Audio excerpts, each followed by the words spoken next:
UP के अम्बेडकर नगर में अजीम शान नहजुल बालागा कॉन्फ्रेंस का इनेकाद किया गया। इमाम अली की यौम विलादत की मुनासिबत से अम्बेडकर नगर के बड़े इमाम बाड़े में मुनक़िद हुई इस कॉन्फ्रेंस के कन्वीनर और किताब खाना इल्म दानिश के डायरेक्टर मौलाना हैदर अब्बास ने कहा कि उन्होंने ये प्रेस कॉन्फ्रेंस करके रहबरे मौसम की ताक़ीद पर अमल किया है कि सकाफती मैदान में काम करने वाले नहजुल बालागा को तरजीह दे। मौलाना हैदर अब्बास ने बताया कि जल्द ही अकबरपुर के इस इमामबाड़े को किताबखाना इल्म दानिश एक लाइब्रेरी की सौगात देगा।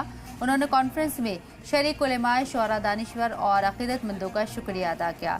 नहजुल बालागा कॉन्फ्रेंस को मुल्क के नामवर उलेमा और जाकिरीन ने खिताब किया और अपने अपने ख्यालात का इजहार किया। इस कॉन्फ्रेंस की सदारत मौलाना ज़हीर अब्बास ने की, वहीं निजामत के फराइज मशहूर शायर नैयर जलालपुरी ने अदा की। कॉन्फ्रेंस में बड़ी तादाद में लोगों ने शिरकत की।